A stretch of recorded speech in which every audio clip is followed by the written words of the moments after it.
یعنی اللہ اور رسول کی طرف سے جو کتاب بھی لی آئی ہے وہ، اور جو رسول اللہ نے اسوہ حسنہ چھوڑا ہے اس کا عالم اس کو ہونا چاہیے تاکہ وہ گائیڈ کر سکے۔ تو یہ ہے امامت مطلقہ۔ اب شیعہ عقیدہ یہ ہے کہ رسول اکرم کی نیابت کے لیے بندے موضوع شخص کا انتخاب نہیں کر سکتے، یہ قطعاً ناممکن ہے کہ مخلوق اپنے میں سے کسی کو چنے اس کام کے لیے کہ وہ جناب رسالت مآب کی مکمل نیابت کرے اور ان کی طرح گائیڈ کرے مطلق نائب بن کر۔ یاد رکھیے گا یہ کام یا تو رسول اکرم خود کریں گے یا اللہ کرے گا۔ تو آپ کے ملا علی قاری صاحب نے لکھا ہے کہ اختلاف اس کا ہوا ہے، اور یہ اختلاف ابتدا میں ہوا۔ ملا علی قاری لکھتے ہیں کہ ہمارا اہل سنت کا اور معتزلۃ العامہ جو ہیں ان کا عقیدہ یہ ہے، وہ لکھتے ہیں فمذہب اہل سنہ و عامۃ المعتزلہ، اس بارے میں اہل سنت کا اور عامۃ المعتزلہ کا مذہب یہ ہے انہ یجب علی الخلق، کہ امام کا چننا مخلوق پر واجب ہے۔ میرے محترم ناظرین و سامعین، ہم دونوں بھائی ہیں شیعہ سنی، لیکن یاد رکھنا بنیادی اختلاف یہاں ہے، میں اب آپ کی خدمت میں پیش کر رہا ہوں کہ رسول اکرم نے کہا یقیناً میرے بعد ہادی اور امام کون ہے؟ تفسیر در منصور میں علامہ جلال الدین سیوطی نے لکھا ہے، ایک آیت کی تفسیر میں وہ لکھتے ہیں، جلال الدین سیوطی ایک تفسیر کی آیت ہے انت منذر ولکل قوم ہاد،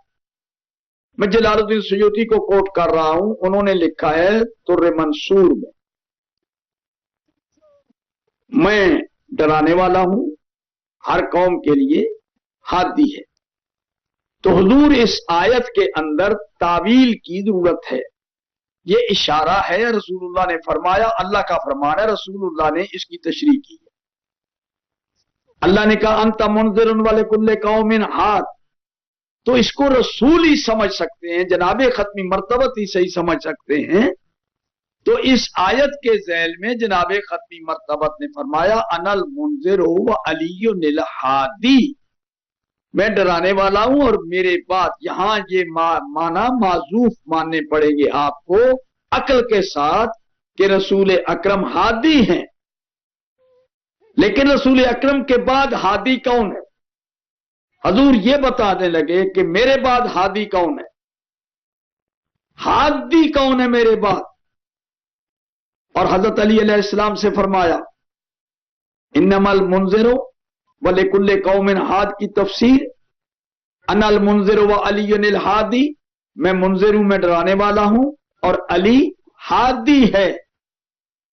اس کے بعد فرمایا یا علی بک یعتدی المعتدون، یا علی بک یعتدی المعتدون، اے علی ہدایت پانے والے تجھ سے ہدایت پائیں گے، ہدایت پانے والے تجھ سے ہدایت پائیں گے، تو ہادی ہے میرے بعد، اور تیرے بعد تیری اولاد میں آنے والے ہادی امام، حتیٰ کہ امام مہدی تک تیری ذریت میں ہادی آئیں گے۔ تو میرے محترم ناظرین و سامعین، میں اس وقت اپنی تقریر کو سمیٹ رہا ہوں، خلاصہ کہ میں نے سورہ بنی اسرائیل کی آیت نمبر 71 کے مطابق کچھ گفتگو کی ہے کہ امامت کا منصب بہت امپارٹنٹ ہے، اور یہ نائب رسول ہوتا ہے امام، اور اس کے انتخاب کرنا کم از کم رسول اللہ کے فوراً بعد کسی امام کا منتخب کرنا یہ بندوں کے لیے مناسب نہیں، اس کا اللہ بندوبست کریں گے، رسول بندوبست کریں گے، اور میں انشاءاللہ العزیز آپ کو دکھاؤں گا کہ اللہ اور رسول نے